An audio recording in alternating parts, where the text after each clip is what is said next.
আসসালামু আলাইকুম প্রিয় শিক্ষার্থীরা, আজকে আমরা আলোচনা করব এসএসসি ফিজিক্স চ্যাপ্টার 7 এর লেকচার 2 নিয়ে। তো এর আগের লেকচারে লেকচার 1 এর পার্ট 1, পার্ট 2, পার্ট 3 এর মাধ্যমে আমরা অনুপ্রস্থ তরঙ্গ এবং অনুদৈর্ঘ্য তরঙ্গের পার্থক্য পর্যন্ত নোট করেছিলাম বা আমি লেকচার দিয়েছিলাম। এখন শুরু করছি যে তরঙ্গের বৈশিষ্ট্য নিয়ে। তো বৈশিষ্ট্য তোমাদের বইয়ের আলোকে আমরা ডিসকাস করব। দেখো, 1 নম্বর বৈশিষ্ট্য যদি বলো, এমন কোন তরঙ্গ, মানে তরঙ্গ তো দুই প্রকার আমরা জানি, যান্ত্রিক তরঙ্গ এবং কি তরঙ্গ, তাড়িৎ চৌম্বক তরঙ্গ। তার মধ্যে যান্ত্রিক তরঙ্গে মাধ্যমের প্রয়োজন হয় এবং এই অধ্যায়টা কিন্তু শুধুমাত্র যান্ত্রিক তরঙ্গ নিয়ে। তো আমরা কিন্তু বলতেই পারি যে যান্ত্রিক তরঙ্গে মাধ্যমের প্রয়োজন হয়। তাহলে এটাই 1 নম্বর বৈশিষ্ট্য, যে যান্ত্রিক তরঙ্গে মাধ্যমের প্রয়োজন হয়, মাধ্যমের প্রয়োজন হয়। তাহলে আমরা মোটামুটি জানলাম যান্ত্রিক তরঙ্গে মাধ্যমের প্রয়োজন হয়। 2 নম্বর, এখন যখন পানির তরঙ্গের হিসাব করবা, একটা তরঙ্গ পানির মধ্যে দিয়ে যখন গমন করে, আচ্ছা তরঙ্গ সৃষ্টি করেছিল এই পানির কণাগুলো কি তরঙ্গের সাথে গমন করেছিল? তরঙ্গ তো সামনে চলে যাচ্ছে, তাই বলে কি তরঙ্গের সাথে এই কণাগুলো চলে যাচ্ছে? না। তাহলে যখন কোনো মাধ্যমে তরঙ্গ সঞ্চালিত হয় বা অগ্রসর হয়, তরঙ্গের সাথে সাথে এই মাধ্যমের কণাগুলো কিন্তু অগ্রসর হয় না, বরং তারা কি করে, একটা নির্দিষ্ট স্থানে স্পন্দিত হতে থাকে। তাহলে এই কথাটাই আমি যদি লিখে দিই যে কোনো মাধ্যমে তরঙ্গ অগ্রসর হলে এই মাধ্যমের কণাগুলো তরঙ্গের সাথে অগ্রসর হয় না, বরং কণাগুলো একটি নির্দিষ্ট স্থানে স্পন্দিত হয়। আমি এটা লিখে দিচ্ছি। দেখো, আমরা লিখতে পারি, কিছুটা লেখা যায় যে কোনো মাধ্যমের মধ্য দিয়ে তরঙ্গ অগ্রসর হলে মাধ্যমের কণাগুলো তরঙ্গের সাথে অগ্রসর হয় না। তরঙ্গ যায় যা, কণা যাবে না, বরং কণাগুলো একটি নির্দিষ্ট স্থানে কম্পিত হয় বা স্পন্দিত হয়। এরপরে 3 নম্বর বৈশিষ্ট্য, যখন তুমি সমুদ্রের পাড়ে গেছো, দেখছো এরকম একটা ঢেউ যখন মানে পাড়ে আসে, সে একরকম আঘাত করছে, কিন্তু যখন এরকম একটা ঢেউ আসছে, সে কিন্তু পাড়কে অনেক বেশি জোরে আঘাত করছে। অ্যাকচুয়ালি এই তরঙ্গ শীর্ষবিন্দু আর এই যে তরঙ্গ পদবিন্দু, অ্যাকচুয়ালি এই জিনিসটাকে আমরা বলি তরঙ্গের বিস্তার। এই যে এটার নাম কি, সাম্য অবস্থা, এই মাঝখানের দাগটার নাম সাম্য অবস্থা। তো এই সাম্য অবস্থান থেকে যে কোনো শীর্ষবিন্দু দূরত্বটাকে, এটাকে আমরা বলি এ বা বিস্তার, একটা তরঙ্গের বিস্তার। সাম্য অবস্থান থেকে যত দূর পর্যন্ত উঠতে পারে সেটাই বিস্তার, বা এটাকেও আমরা বলবো বিস্তার। মনে রেখো যে এই টোটালটা কিন্তু বিস্তার নয়, টোটালটা হচ্ছে বিস্তারের দ্বিগুণ। তাহলে সাম্য অবস্থান থেকে একটা তরঙ্গ যে কোনো একদিকে সর্বাধিক যে দূরত্ব যায় সেটাই তার বিস্তার। তো এই তরঙ্গটার বিস্তার কি ছিল, খুব কম, আর এর বিস্তার কি বেশি। তাহলে যার বিস্তার বেশি, সে বেশি শক্তি নিয়ে এই পার্কে আঘাত করে। তাহলে তরঙ্গ তো আমরা জানি শক্তি নিয়ে যায়। একটা তরঙ্গ, এই তরঙ্গ যখন গেছে তখন সে এনার্জি নিয়ে গেছে। এবার কতটুকু এনার্জি নিয়ে গেছে সেটা তার বিস্তারের উপর নির্ভর করে। তাহলে তরঙ্গ শক্তি, প্রত্যেক তরঙ্গ শক্তি বহন করে। তরঙ্গ কতটুকু শক্তি বহন করে তার বিস্তারের উপর নির্ভর করে, এবং হিসাব করে দেখা গেছে এই শক্তিটা হবে তরঙ্গের বিস্তারের বর্গের সমানুপাতিক। তাহলে তরঙ্গ শক্তি বহন করে এবং তরঙ্গ কর্তৃক শক্তি বা প্রবাহিত শক্তির মান তার বিস্তারের বর্গের সমানুপাতিক। তাহলে 3 নম্বর পয়েন্ট আমি লিখে দিচ্ছি। দেখো, 3 নম্বর পয়েন্টটা ছিল শক্তি নিয়ে। তরঙ্গ শক্তি প্রবাহ করে, কোন তরঙ্গ কর্তৃক প্রবাহিত শক্তির মান তার বিস্তারের বর্গের সমানুপাতিক।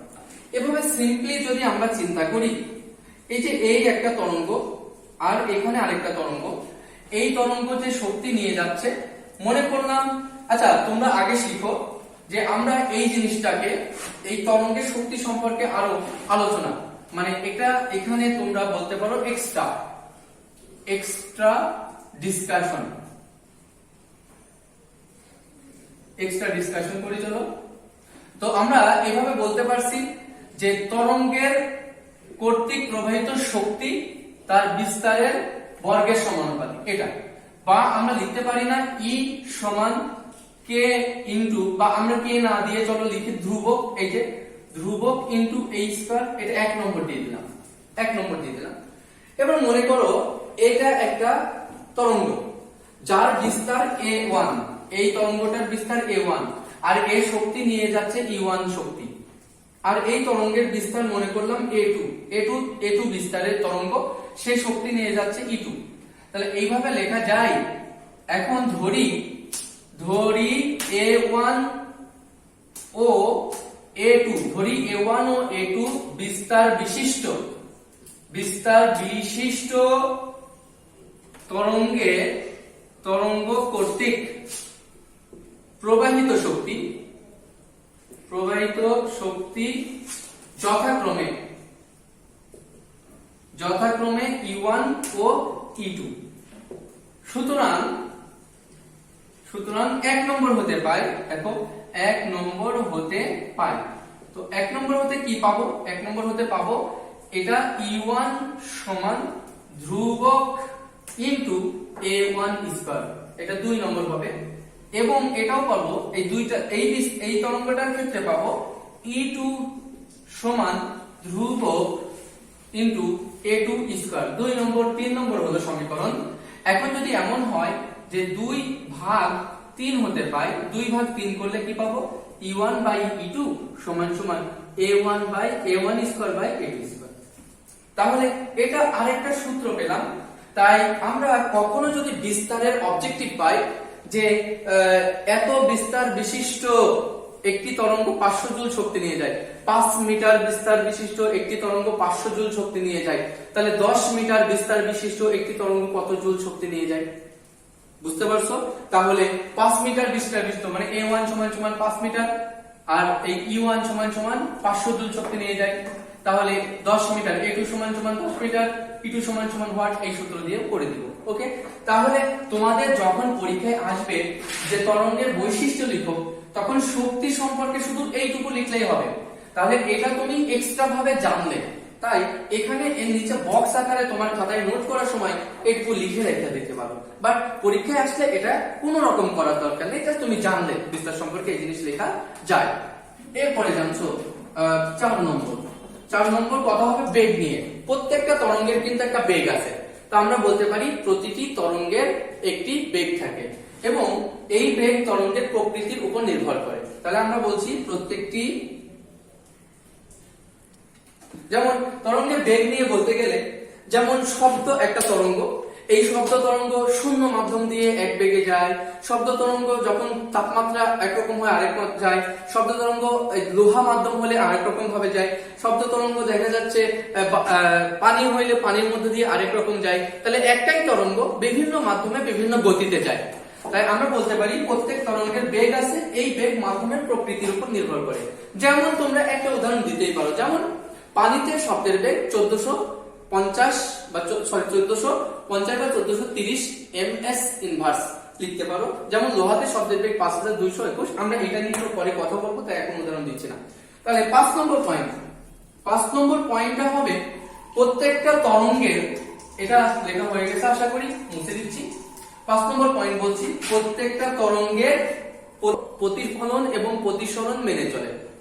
আলো এক ধরনের তরঙ্গ, আলোর প্রতিফলন হয়েছিল না, কিছু আলো ফিরে এসেছিল, আলোর প্রতিসরণ হয়েছিল না, কিছু আলো চলে যায় একটা মাধ্যম ভেদ করে, আলোর শোষণ ঘটে। তাহলে আমরা এটা বলতে পারি তরঙ্গের, মানে যে কোনো তরঙ্গের, সেটা হোক শব্দ হতে পারে, যে কোনো তরঙ্গের প্রতিফলন ও প্রতিসরণ ঘটে। আশা করি এটা পারবো। এবং 6 নম্বর যে বৈশিষ্ট্য এখানে লিখছি, 6 নম্বর বৈশিষ্ট্য তোমরা নিচে লিখবা যে এই বৈশিষ্ট্য খুব ইম্পর্টেন্ট। দেখো তোমার হাতে আছে এরকম একটা তরঙ্গ, খেয়াল করো, এবং তোমার উপরে আরেকটা তরঙ্গ আছে, সেটার নাম এই যে এরকম। আচ্ছা, উপরের তরঙ্গটা এরকম, এই যে এরকম একটা তরঙ্গ হলো না? ভালো, এটা যদি আমরা এইভাবে লিখি, আচ্ছা মনে করো হয়েছে কোন রকম, তো এই যে তরঙ্গটা, এই তরঙ্গ আর এই তরঙ্গ যদি যোগ করো, এদের যোগফল যে কত হবে, এদের যোগফল করলে সমান সমান দিয়ে একটা তরঙ্গ হবে। এখন এই তরঙ্গটা লুপ কোথায়? উপরে। এই তরঙ্গের লুপ কোথায়? নিচে। তাহলে এটা আর এটা কেটে যাবে।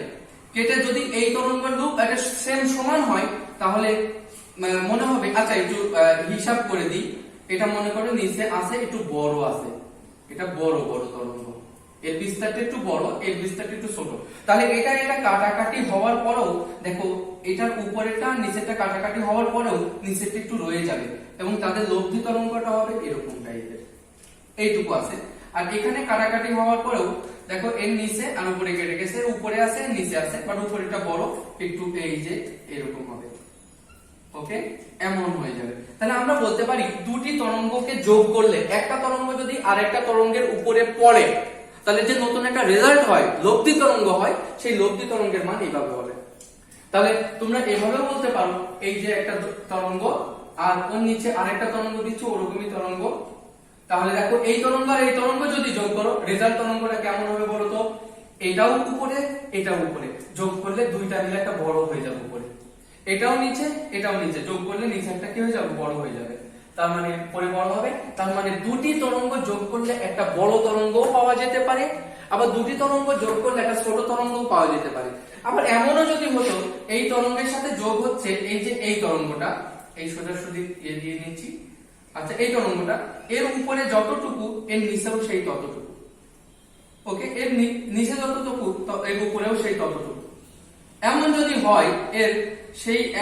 হয় এরকম দুটি তরঙ্গ যদি আমরা যোগ করি তাহলে এটা আর এটা কেটে যে একটু থাকবে না, একটা সোজা দাগ হয়ে যাবে, মানে দুটি তরঙ্গ পরস্পরকে একদম ভ্যানিশ করে ফেলেছে। তাহলে আমরা কি পেলাম? একটা তরঙ্গের উপর আরেকটা উপরিপাতন ঘটতে পারে।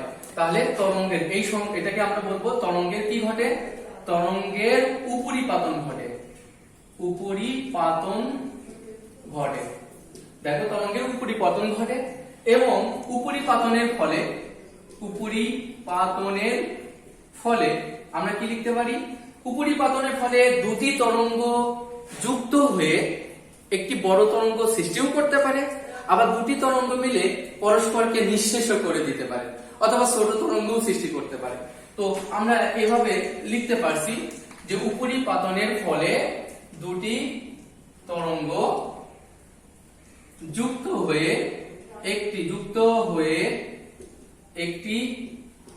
বড় তরঙ্গের সৃষ্টি হতে পারে, আবার দুটি তরঙ্গ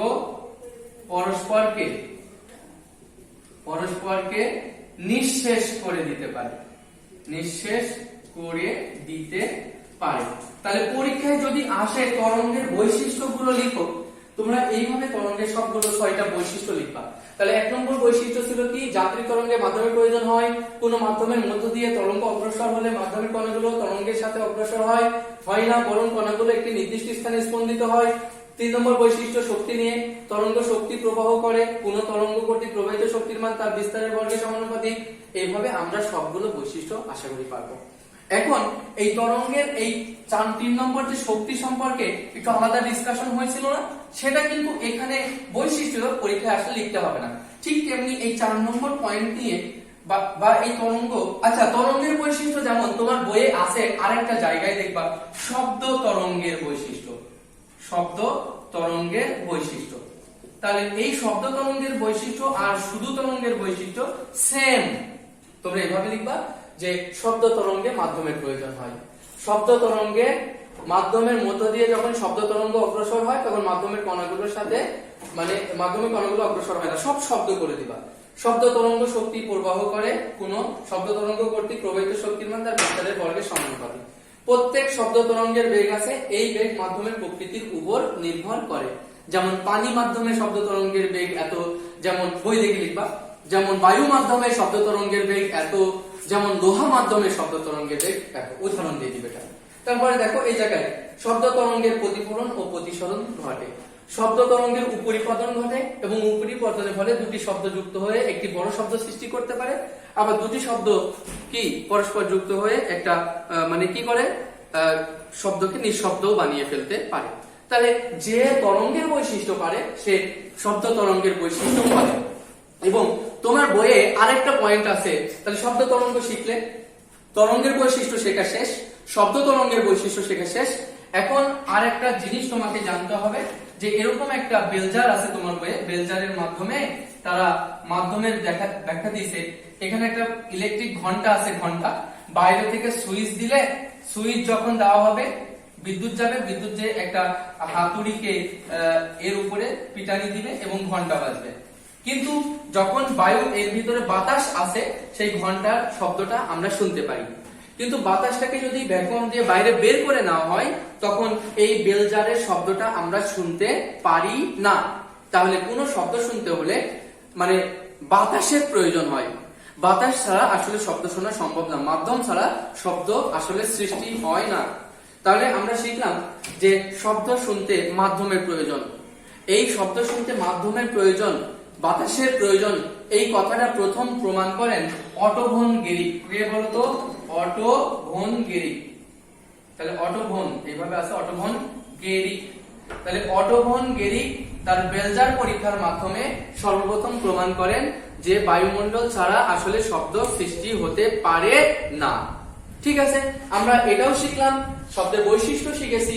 এবার আমরা এই 4 নম্বর পয়েন্টটাকে একটু আলাদাভাবে ডিসকাস করতে যাই। সেটা বৈশিষ্ট্যের মধ্যে না, তুমি তোমার একটা খাতায় আলাদাভাবে রাখবা সেই নোটটুকু। সেটা আমরা ডিসকাস করতে যাচ্ছি কি?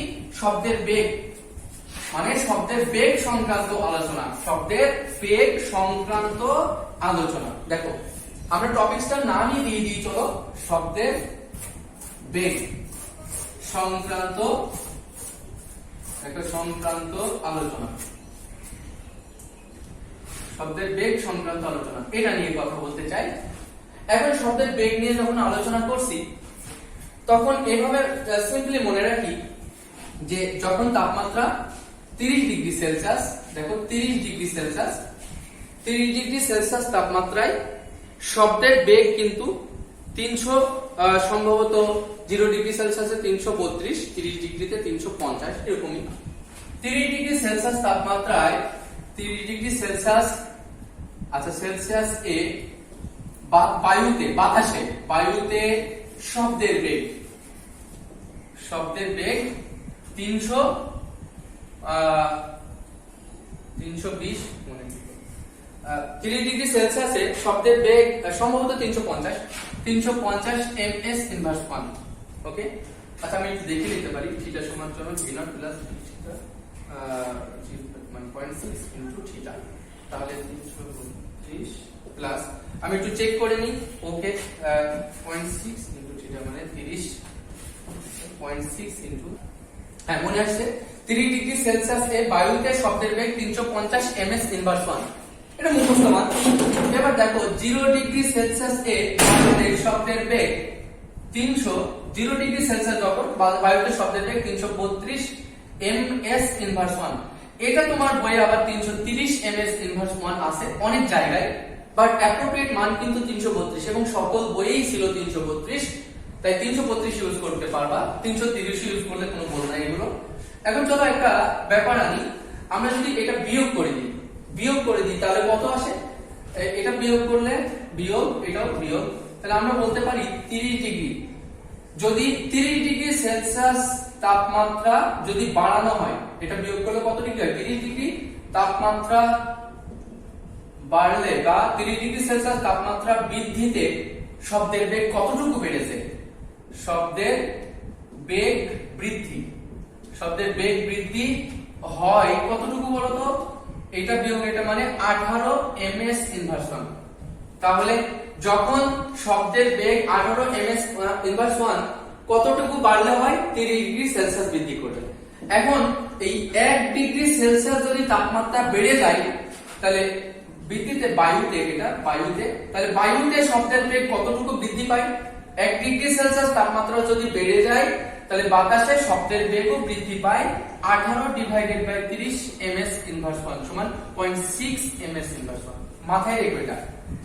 তাই তোমার পরীক্ষায় 30 ডিগ্রিতে শব্দের বেগ 350, 0 ডিগ্রিতে 332। এখন হঠাৎ করে তোমাকে কোশ্চেন করেছে যে বাতাসে যখন তাপমাত্রা 40 ডিগ্রি সেলসিয়াস তখন শব্দের বেগ কত, যখন তাপমাত্রা 25 ডিগ্রি সেলসিয়াস তখন শব্দের বেগ কত। এতগুলো মান মুখস্থ করা সম্ভব নাকি? না।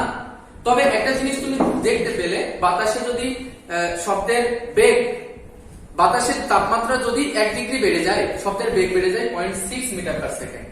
তাহলে আমরা লিখতে পারি একটা সূত্র তোমাদেরকে মানে আমরা শেখাচ্ছি যে কোনো তাপমাত্রায় শব্দের বেগ বের করার সূত্র ভি থিটা, যে কোনো তাপমাত্রায় শব্দের বেগ বের করার সূত্র ভি থিটা সমান সমান ভি নট প্লাস, মানে ভি নট মানে 0 ডিগ্রি সেলসিয়াস তাপমাত্রায় শব্দের বেগ প্লাস 0.6 ইনটু এই থিটা। এটা তোমাদের সূত্র, এবং কষ্ট করে অবশ্যই মুখস্থ করে ফেলবা। যে কোনো তাপমাত্রায় শব্দের বেগ বের করার সূত্র এটা। তো আমরা এভাবে বলতে পারি, কেউ যদি তোমাকে কোশ্চেন করে যে এবার কেউ যদি কোশ্চেন করে যে এভাবে আসছে ভি অফ 25, এর মানে তোমাকে কেউ কোশ্চেন করেছে 25 ডিগ্রি সেলসিয়াস তাপমাত্রায় শব্দের বেগ। কি কোশ্চেন করেছে? 25 ডিগ্রি সেলসিয়াস তাপমাত্রায়, দেখো 25 ডিগ্রি সেলসিয়াস তাপমাত্রায় শব্দের বেগ কত, তাহলে শব্দের বেগ কত, এবং তুমি তার সলিউশন করতে যাচ্ছ। এটা হচ্ছে কোশ্চেন, এটা মানে সলিউশন করতে যাচ্ছ যে 30 ডিগ্রি সেলসিয়াস তাপমাত্রায় শব্দের 25 ডিগ্রি সেলসিয়াস তাপমাত্রায় শব্দের বেগ কত। এখন এই প্রশ্নের উত্তরের জন্য যেটা তোমাকে করতে হবে, তুমি এভাবে লিখবা যে এখানে, এই যে এখানে তোমার ভি নট মানে 0 ডিগ্রি সেলসিয়াস তাপমাত্রায় শব্দের বেগ তোমার জানা আছে 332 ms ইনভার্স 1, লিখে দিবা। আবার এই থিটা মানে কত ডিগ্রিতে বের করতে তোমাকে বলেছে, কত ডিগ্রিতে বলতো? 25 ডিগ্রিতে। তাহলে এটা সমান লিখবো 25 ডিগ্রিতে শব্দের বেগ, এই থিটা সমান কত ডিগ্রিতে বের করতে চাই? 25 ডিগ্রি সেলসিয়াস। এবং আমরা এখানে ভি অফ থিটা মানে ভি অফ 25 সমান সমান হোয়াট, তাহলে আমরা জানি, দেখো আমরা জানি বলে আমরা লিখতে পারছি, আমরা জানি ভি থিটা সমান V naught plus 0.6 into theta, বা এই ভি থিটা মানে ভি অফ 25 ডিগ্রিতে বেগ বের করব সমান সমান ভি নট এর মান 332 যোগ 0.6 ইনটু থিটার মান 25। এটা যদি তোমার ক্যালকুলেটর থাকে, জানি না কত হবে, একটু আমি হিসাব করে তোমাদের বসাই, তবে তোমরা হিসাব করে দেখবা যে এই যে কোনো তাপমাত্রায় শব্দের বেগ কিন্তু তোমার এখন বের করা সম্ভব। যে কোনো তাপমাত্রায় শব্দের বেগ বের করা কিন্তু সম্ভব।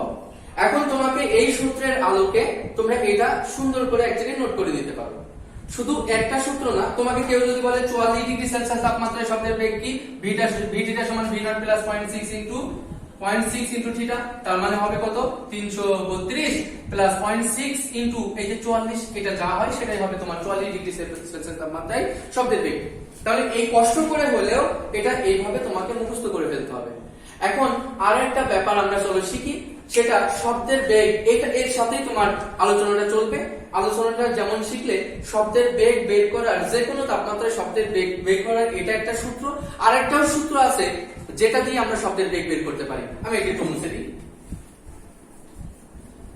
আবার একটা ব্যাপার তোমরা মনে রাখো, যে কোনো একটা মাধ্যম, এই মাধ্যমে যদি তাপমাত্রা বেড়ে যায়, তুমি একটু আগেই তো দেখলে শব্দের বেগ, যখন তুমি দেখছো তাপমাত্রা 0 ডিগ্রি সেলসিয়াস ছিল, শব্দের বেগ ছিল 332। আবার যখন দেখলে 30 ডিগ্রি সেলসিয়াস, তখন শব্দের বেগ কত? শব্দের বেগ 350। তার মানে বলো, তাপমাত্রা যদি, মাধ্যমের তাপমাত্রা বেড়ে যায়